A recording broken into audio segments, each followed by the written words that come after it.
محبت اہل بیت رسول کے لیے ہمیں کسی سے سند لینے کی ضرورت نہیں ہے۔ ہمارے نزدیک میرے آقا کی تمام اولاد اہل بیت ہے، میرے آقا کے نواسے وہ اہل بیت میں شامل ہیں، میرے آقا کی نواسیاں وہ اہل بیت میں شامل ہیں، حضرت حسن کی اولاد وہ اہل بیت رسول میں شامل ہے۔ یزید نے نہ حضرت سیدنا حسین رضی اللہ تعالی عنہ کے قتل کا حکم دیا تھا اور نہ ہی یزید اس قتل پہ راضی تھا، یہ آپ نے اپنے بیان میں ارشاد فرمایا۔ اگر آپ کہ اس بیان کو سن کر ایک طبقہ آپ کو وکیل یزید کہنے لگے تو آپ کے پاس اس کا کیا جواب ہوگا؟ ہم وکیل اہل بیت رسول ہیں، وکیل یزید نہیں ہیں۔ جو لوگ حضرت حسین رضی اللہ تعالی عنہ کے قاتل ہیں، جنہوں نے اس میں ذرہ برابر کسی لحاظ سے بھی حصہ لیا ہے نا، ان پر قیامت کے دن تک کروڑ حال لعنتیں برستی رہیں۔ حضرت حسین کے قاتل لعنتوں کا ہی مستحق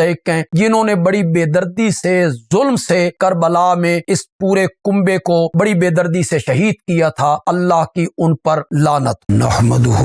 ونصلی ونسلم علی رسولہ الکریم، اما بعد۔ چند دن پہلے ہمارے محترم اور ہمارے لیے مکرم مولانا طارق جمیل صاحب نے اپنے چینل پہ ایک بیان اپلوڈ کیا، جس میں انہوں نے بڑے سنجیدہ انداز میں اور متانت کو مد نظر رکھتے ہوئے کچھ باتیں ارشاد فرمائیں۔ اس بیان میں انہوں نے بڑے خوبصورت لہجے میں خیر خواہی کے جذبے سے اور ہمدردی کو ملحوظ رکھتے ہوئے میرے کچھ بیانوں پر انہوں نے اصلاح کی غرض سے نصیحتیں بھی فرمائیں، جس میں انہوں نے فرمایا کہ تم وکیل اہل بیت بنو، وکیل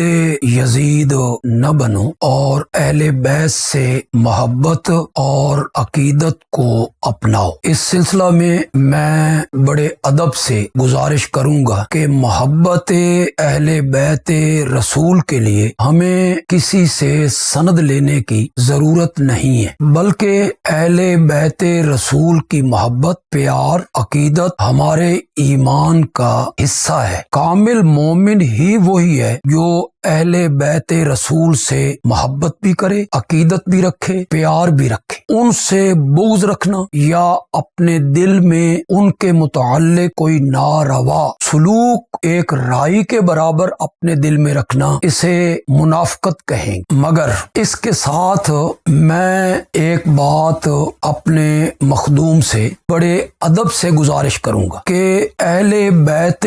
رسول کا جو تصور ہے، کیا وہ حضرت سیدنا علی ابن ابی طالب، حضرت سیدہ فاطمہ، حضرت سیدنا حسن اور حضرت سیدنا حسین رضی اللہ تعالی عنہم اجمعین، کیا اہل بیت کا تصور ان چار عظیم المرتبت رفیع الشان ہستیوں میں محدود ہے؟ کیا حضرت علی ابن ابی طالب رضی اللہ تعالی عنہ کی دو بیٹیاں حضرت سیدہ زینب اور حضرت سیدہ ام کلثوم رضی اللہ عنہما، کیا وہ اہل بیت رسول میں شامل نہیں ہیں؟ کیا میرے آقا کی باقی تین بیٹیاں اہل بیت رسول میں شامل نہیں ہیں؟ کیا میرے نبی کے نواسے حضرت علی الزینبی اور سیدہ امامہ جو حضرت سیدہ زینب کی اولاد ہے، کیا یہ اہل بیت میں شامل نہیں ہیں؟ پھر میں بڑے ادب سے گزارش کروں گا کہ حضرت علی رضی اللہ تعالی عنہ کے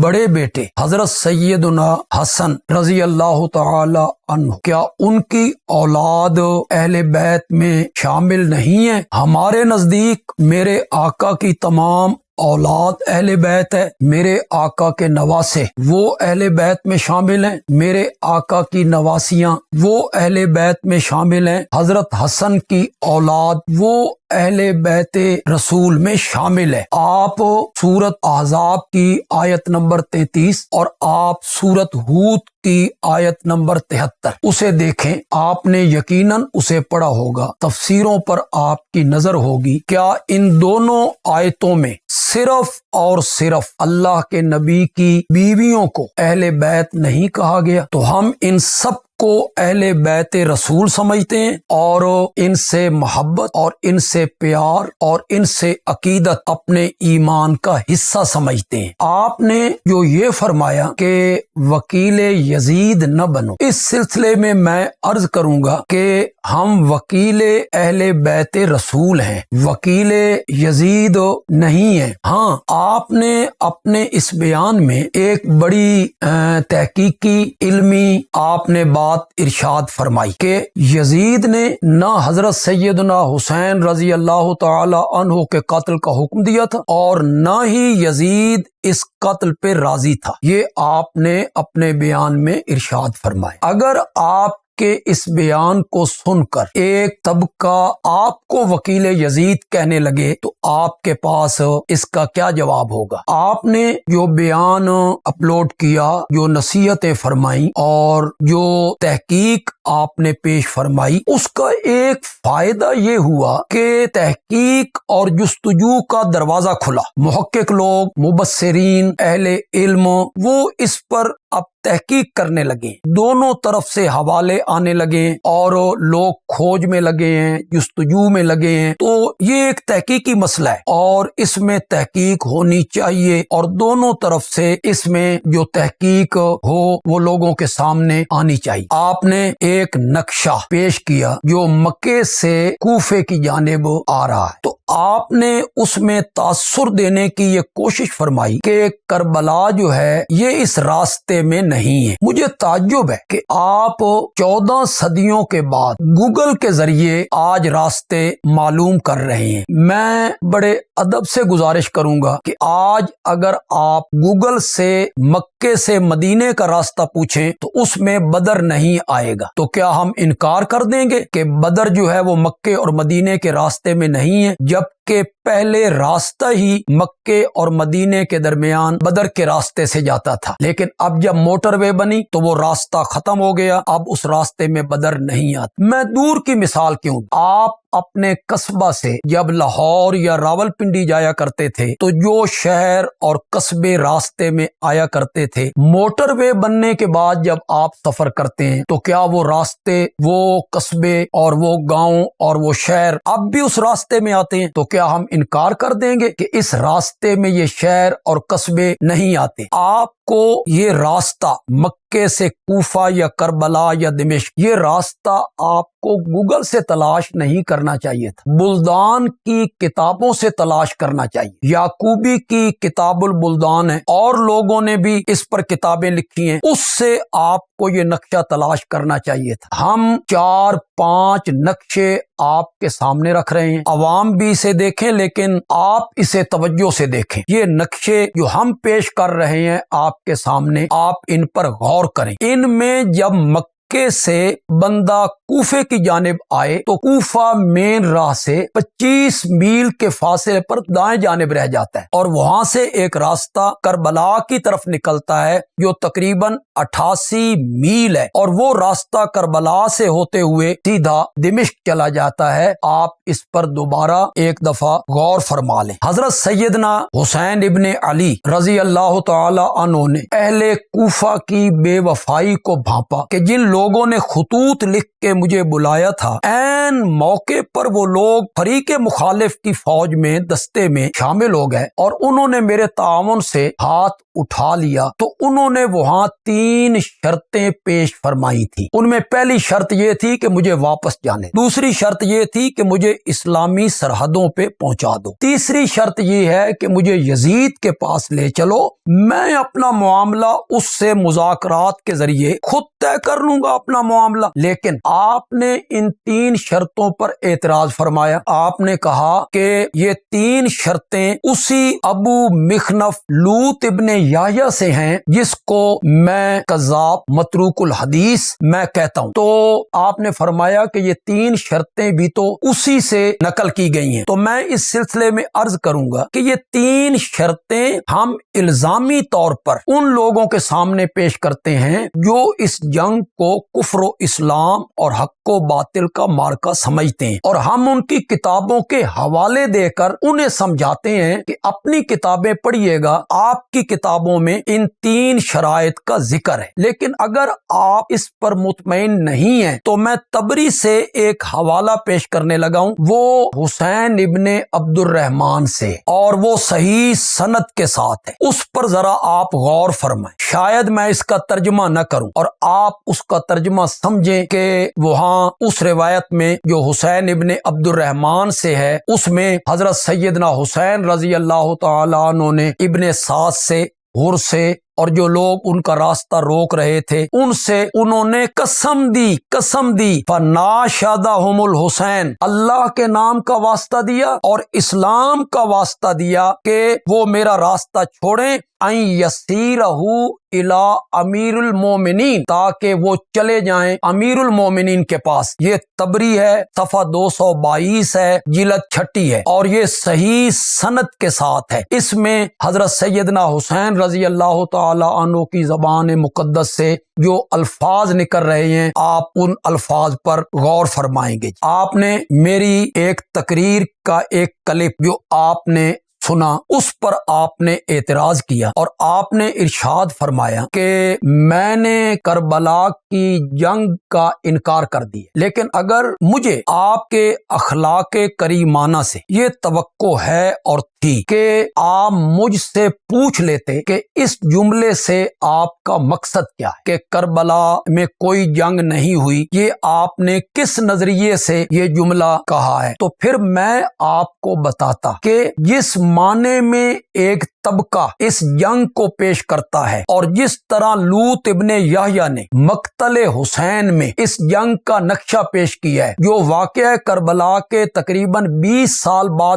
پیدا ہوا ہے، اور وہ بلا سند ان واقعات کو ذکر کرتا ہے، اور ہمارے کئی خطباء اور کئی ہمارے مقررین اس واقعہ کو اسی رنگ میں پیش کرتے ہیں، اور آپ بھی ہر سال جب کربلا کا واقعہ بیان فرماتے ہیں تو آپ بھی اسی لہجے میں، اسی انداز میں اور انہی روایات کو سامنے رکھ کر آپ واقعہ کربلا بیان کرتے۔ حضرت حسین رضی اللہ تعالیٰ عنہ کی تقریر کربلا کے میدان میں، اور تقریر کے دوران خیموں سے رونے کی آوازیں اور بین کرنے کی آوازیں، اور ایک ایک اپنے بیٹے کو اور چھوٹے بھائیوں کو میدان میں بھیجنا اور خود خیمے کے اندر رہنا، اور ایک ایک کی نعشوں کا تڑپنا، اور حضرت حسین رضی اللہ تعالیٰ عنہ کا بار بار باہر نکل کے ان نعشوں کو اٹھا کے لانا اور خیموں کے پیچھے رکھنا، حضرت زینب کا خیمے سے باہر نکل آنا اور رونا پیٹنا، گھوڑے کی اداسیاں۔ پھر آپ ارشاد فرماتے ہیں کہ باقاعدہ اس میں ایک میمنہ،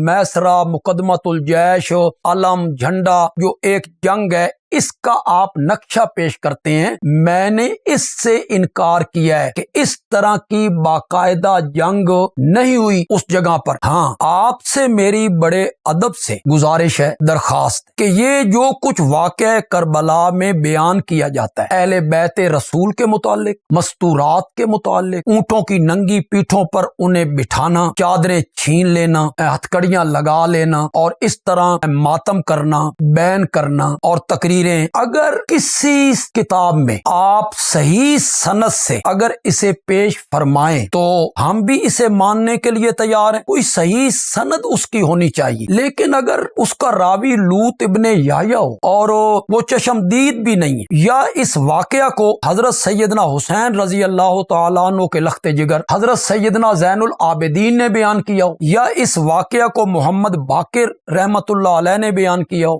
یا اس واقعہ کو حضرت سیدنا حسین رضی اللہ تعالی عنہ کی ہمشیرہ حضرت سیدہ زینب نے بیان کیا ہو، حضرت سیدنا ام کلثوم نے بیان کیا ہو رضی اللہ عنہم اجمعین، تو پھر تو یہ چشمدید ہوگا۔ لیکن وہ بھی بیان کریں تو اس کی سند جو ہے وہ صحیح ہونی چاہیے۔ تو اس سے آپ صحیح سند کے ساتھ اگر اس واقعہ کو ثابت کر دیں تو پھر ہم بھی اس کے قائل آپ کو نظر آئیں گے۔ میں یہاں ایک حوالہ آپ کے سامنے رکھنے لگا کہ یہ جو کربلا کے واقعات ہیں یہ سب لوط ابن یحییٰ کی بیان کردہ کہانی ہے۔ میں اس پر ایک حوالہ پیش کرنے لگا ہوں ماضی قریب کے ایک بہت بڑے عالم حضرت مولانا رشید احمد لدھیانوی رحمت اللہ علیہ، ان کا آسن الفتاوا ہے، اس میں انہوں نے فرمایا کہ جتنے واقعات درج ہیں اس جنگ کے متعلق جو سنائے جاتے ہیں اکثر غلط ہیں، اس طرح اس واقعہ کو بیان کرنا بھی ناجائز ہے۔ یہ مولانا لدھیانوی رحمت اللہ علیہ نے آسن الفتاوا میں اس کو نقل کیا ہے۔ تاریخ پر اہل تشیع کا تسلط رہا ہے اور انہوں نے من مانی باتیں ان میں درج کی ہیں۔ اب میں تیسری بات کی طرف آنا چاہتا ہوں کہ حضرت سیدنا حسین رضی اللہ تعالی عنہ کے قاتل کون، اس پر تھوڑی سی ہم گفتگو کر لیتے ہیں۔ آپ نے بڑے واضح انداز میں حق کو صداقت پر مبنی بات، اور آپ کی اس بات سے کئی لوگوں کو تکلیف بھی ہوگی اور شاید کچھ لوگوں نے اس کا اظہار بھی کیا ہے، اس اپنی تکلیف کا اظہار بھی کچھ لوگوں نے کیا ہے، جس میں آپ نے حق و صداقت پہ مبنی یہ بات ارشاد فرمائی کہ یزید نے نہ قتل حسین کا حکم دیا تھا اور نہ قتل حسین پر یزید راضی تھا۔ اگر یزید نے حضرت سیدنا حسین رضی اللہ تعالیٰ عنہ کے قتل کا حکم بھی نہیں دیا اور وہ اس قتل پہ راضی بھی نہیں تھا تو پھر تلاش کریں نا کہ حضرت سیدنا حسین رضی اللہ تعالیٰ عنہ کے قاتل کون ہیں، یہ سب کچھ کس نے کیا ہے، لیکن صحیح سند کے ساتھ اسے بیان کریں۔ کسی حدیث میں ہو اس کی سند صحیح ہو، کسی تاریخ میں ہو اس کی سند صحیح ہو، ورنہ تاریخ کی کتابوں میں فریقین کی، اہل سنت بھی اہل تشیع بھی، تمام کتابوں میں یہ بات تو آپ کو ملے گی کہ خاندان حیدر کرار اس کے جو افراد بچ گئے تھے ان میں خواتین بھی تھیں،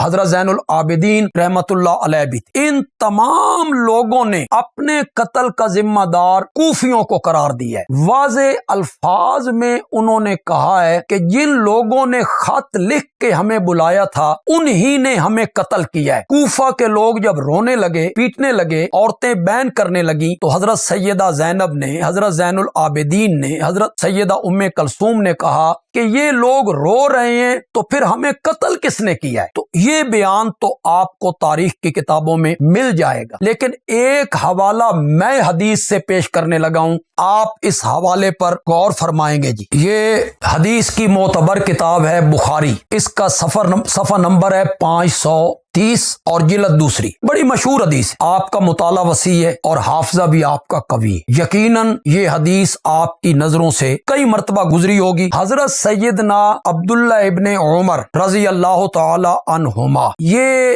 مکے میں حج کے لیے کہیں بیٹھے ہیں تو کوفے کا ایک آدمی ان سے مسئلہ پوچھتا ہے اور وہ کہتا ہے کہ اگر احرام کی حالت میں مکھی کو بندہ مار دے تو اس کے متعلق آپ کا کیا خیال ہے؟ تو حضرت عبداللہ ابن عمر رضی اللہ تعالی عنہما نے فرمایا کہاں سے آئے ہو؟ کہ کوفہ سے۔ تو فرمایا کل تم نے نبی کے بیٹی کے بیٹے کو، اپنے نبی کی بیٹی کے بیٹے کو یعنی نواسے کو، مراد سیدنا حسین رضی اللہ تعالی عنہ ہیں، کل تم نے انہیں قتل کیا تھا اور آج مجھ سے مکھی کے مارنے کا پوچھ رہے ہو۔ تو یہ بخاری کی روایت ثابت کر رہی ہے کہ کوفہ کے جو لوگ تھے وہی حضرت سیدنا حسین رضی اللہ تعالی عنہ کے قتل میں، اس جرم میں وہی لوگ ملوث تھے۔ اگر آپ کسی مستند کتاب میں صحیح سند کے ساتھ آپ یہ ثابت کر دیں، جس طرح میں نے بخاری سے ثابت کیا ہے کہ حضرت عبداللہ ابن عمر جیسی شخصیت کا قول ہے اور وہ بڑے معروف مشہور صحابی ہیں کہ کوفے کے لوگوں نے قتل، تو آپ کسی کتاب سے یہ ثابت کر دیں کہ اس میں شام کے لوگ ملوث، یہ آپ ثابت کریں، ورنہ کئی کتابوں میں آپ کو ملے گا لیس فیہم شامی ولا حجازی بل جمیعہم من اہل الکوفہ۔ تو یہ بات حضرت حسین رضی اللہ تعالیٰ عنہ کے قاتل کون ہیں اس کے بارے میں نے بڑی وضاحت کر دی ہے۔ اب میں ساتھ یہ بھی کہوں کہ جو لوگ حضرت حسین رضی اللہ تعالیٰ عنہ کے قاتل ہیں، جنہوں نے اس میں ذرہ برابر کسی لحاظ سے بھی حصہ لیا ہے نا، ان پر قیامت کے دن تک کروڑ ہا لعنتیں برستی رہیں۔ حضرت حسین کے قاتل لعنتوں کے ہی مستحق ہیں، جنہوں نے بڑی بے دردی سے، ظلم سے کربلا میں اس پورے کنبے کو بڑی بے دردی سے شہید کیا تھا، اللہ کی ان پر لعنت۔ اس کے بعد آپ نے ایک بات قصاص کے متعلق فرمائی کہ یزید نے قاتلوں سے قصاص کیوں نہیں لی۔ اس سلسلہ میں میری گزارش یہ ہے کہ حضرت زین العابدین رحمت اللہ علیہ اور حضرت سیدنا حسین رضی اللہ تعالیٰ عنہ کے گھرانے کے یہ سارے معزز افراد مستورات یہ دمشق پہنچے، یزید کے گھر رہے، کسی نے بھی قصاص کا مطالبہ تک نہیں کیا، مدینے کے کسی بندے نے قصاص کا مطالبہ نہیں کیا، حتیٰ کہ حضرت عبداللہ ابن زبیر رضی اللہ تعالی عنہما جو مکے میں اور انہوں نے یزید کی بیعت نہیں کی، ان کے لیے تو بڑا موقع تھا اس واقعہ کو اچھالنے کا اپنے حق میں، لیکن وہ صحابی ہیں اور صحابی کی نیک نیتی پر شک نہیں ہو سکتا اور صحابی نیک نیتی کے سوا کوئی عمل نہیں کر سکتا۔ حضرت عبداللہ ابن زبیر رضی اللہ تعالی عنہما نے بھی قتل کی ذمہ داری یزید پر نہیں ڈالی، تو جب مطالبہ ہی نہیں ہوا کسی طرف سے تو پھر قصاص لینے کا تو کوئی مقصد نہیں تھا۔ اب میں آ رہا ہوں واقعہ حرہ کی طرف، جس کی طرف آپ نے بڑی درد دل سے آپ نے توجہ دلائی کہ مدینے کو مباح کر دیا گیا، 3 دنوں کے لیے گھروں کے دروازے کھول دیے گئے، اور آپ نے تو یہ بات شاید نہیں فرمائی، لیکن جن لوگوں نے واقعہ حرہ کو بیان کیا تقریراً انہوں نے اس میں بہت مبالغے سے کہا کہ مسجد نبوی میں گھوڑے باندھ دیے گئے، 3 دن تک وہاں اذان نہیں ہوئی، نماز نہیں ہوئی، 1000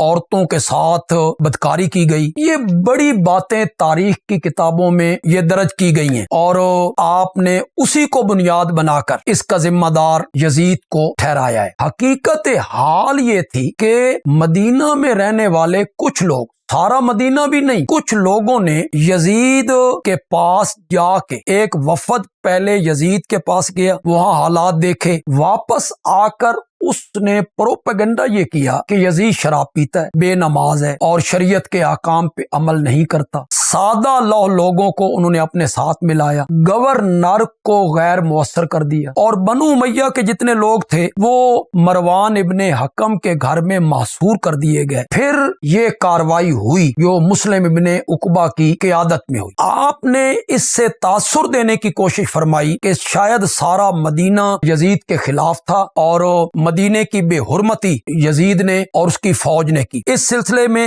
میں آپ کے سامنے ایک حوالہ پیش کرنے لگا ہوں البدایہ والنہایہ سے، اس کا صفحہ نمبر 235 ہے اور جلد 8ویں۔ اس میں وہ لکھتے ہیں کانا عبداللہ ابن عمر و جماعات اہل بیت النبوہ ممن لم ینقص العہد۔ عبداللہ ابن عمر و جماعات اہل بیت رسول، اہل بیت النبوہ، نبی پاک کے اہل بیت میں سے کوئی بندہ بھی ایسا نہیں تھا جس نے اس بیعت کو توڑا ہو۔ آگے سنیے گا، لم یخرج احد من آل ابی طالب ولا من بنی عبد المطلب ایام الحرہ، کہتے ہیں کہ ابو طالب کی آل میں سے اور عبد المطلب کی اولاد میں سے کوئی ایک بندہ بھی حرہ کے موقع پر اس فوج کے خلاف نہیں نکلا۔ یہ حوالہ ہے البدایہ والنہایہ کا۔ ایک اور حوالہ میں پیش کرنا چاہتا ہوں، وہ بخاری سے ہے، اسے آپ یقیناً آپ نے اسے پڑھا ہوگا، بخاری سے ہے،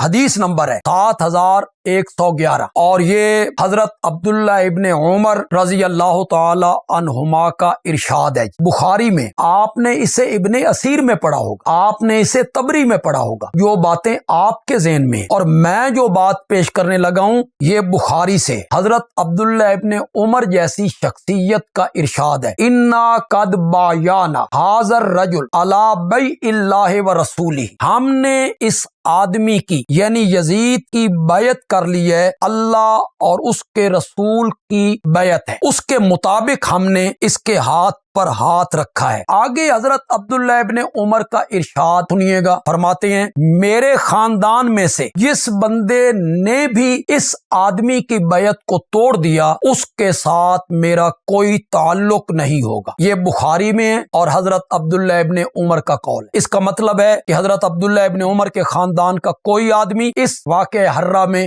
یزید کے اس فوج کے خلاف نہیں نکلا۔ میں اس سلسلہ میں ایک اور حوالہ آپ کے ساتھ رکھنے لگا ہوں، وہ وفد جو یزید کے پاس گیا تھا مدینے کے لوگوں کا، جب وہ واپس آئے تو انہوں نے حضرت علی رضی اللہ تعالی عنہ کے بیٹے محمد ابن علی المعروف بہ حنفیہ انہیں اپنے ساتھ ملانے کی کوشش کی، سائی کی، انہیں دعوت دی کہ اس مہم میں آپ بھی ہمارے ساتھ شامل ہوں۔ انہوں نے یہ کہا ہم وہاں گئے ہیں تو یزید تو شرابی آدمی ہے، زانی آدمی ہے، نماز کا تارک ہے، آپ اس کے خلاف اٹھیں اور ہمارا ساتھ دیں۔ یہ البدایہ والنہایہ میں، اسے آپ پڑھیں گے 8ویں جلد میں۔ انہوں نے جواب میں کیا کہا، میں عربی عبارت بھی پڑھ دیتا ہوں، کہتے ہیں اقمت عندہ ورأیتہ مواظبا علی الصلاۃ متحریا للخیر یسأل عن الفقہ ملازما للسنہ۔ حضرت علی رضی اللہ تعالیٰ عنہ کے بیٹے محمد ابن علی المعروف بھی حنفیہ، ان کا یہ ارشاد ہے کہ میں اس کے پاس رہا ہوں، میں نے اسے دیکھا ہے کہ وہ نماز کا پابند ہے، نیکی اور اچھائی کی باتوں کی تلاش میں رہتا ہے، فقہ کے مسائل پوچھتا رہتا ہے اور سنت پر عمل پیرا ہے۔ یہ محمد ابن حنفیہ کا قول ہے، آپ اس پر غور فرمائیں گے جی۔ ہمارے ملک میں شرک کا جو زور ہے، قبر پرستی عام ہے، لوگ قبروں پر، اس کے دروازوں پر، مزاروں کے جو دروازے ہیں ان کی سیڑھیوں پر لوگ سجدہ ریز ہوتے ہیں، غیر اللہ کی نظریں ہیں، غیر اللہ کی نیازیں ہیں، غیر اللہ کو پکارا جا رہا ہے، لیکن آپ اس پر کوئی بیان آپ نے اپلوڈ نہیں کیا، جبکہ توحید عقیدے کا مسئلہ ہے اور پہلا مسئلہ ہے مسئلہ توحید۔ اس میں اگر رائی کے دانے کے برابر بھی فرق آ گیا نا تو انسان کا کوئی عمل اللہ کے ہاں قابل قبول نہیں ہے۔ شرک زہر قاتل ہے تمام اعمال صالحہ کے لیے، لیکن یہ سب کچھ ہمارے ملک میں ہو رہا ہے، عام طور پہ ہو رہا ہے، جانوروں تک کی پرستش ہوتی ہے، لوگ ان کے سامنے سجدہ ریز ہوتے ہیں اور لوگ زندہ پیروں کے پاؤں میں پڑے ہوتے ہیں اور اپنا سر رکھ دیتے ہیں۔ لیکن آپ اس کے متعلق بھی توجہ فرمائیے، آپ کی آواز مؤثر ہوگی، لوگ آپ کو سنتے ہیں، لوگ آپ کو سنیں گے تو کئی لوگوں کی اصلاح ہو سکتی ہے۔ اسی طرح ہمارے ملک میں بدعات بڑی عام ہے، یہ جو کچھ مزاروں پہ ہو رہا ہے، عرس ہیں، قوالیاں ہیں، یہ جتنی بدعات ہیں، باقی بھی بدعات ہیں، ان کے خلاف بھی آپ کو مؤثر آواز اٹھانی چاہیے۔ اختتام میں میں نے تقریباً آپ نے جو کچھ ارشاد فرمایا بڑے ہمدردی کے جذبے سے، بڑی خیرخواہی کے جذبے سے، آپ کا انداز بڑا سنجیدہ متانت سے بھرپور تھا، آپ نے ادب و احترام کا پورا لحاظ رکھا، اللہ اسے آپ کو اس کی جزا عطا فرمائے۔ میں بھی اختتام میں بڑی خیرخواہی، بڑی ہمدردی کے جذبے سے اور محبت بھری کچھ باتیں آپ کے گوش گزار کرنا چاہتا ہوں۔ چند دن پہلے آپ کے ایک ممدوح جو آپ کے مدرسے میں آئے اور آپ نے ان کا بھرپور استقبال کیا، وہ آپ کے پاس رہے، انہوں نے بھرے مجمع میں ایک تقریر میں یہ کہا کہ ہم حضرت سیدنا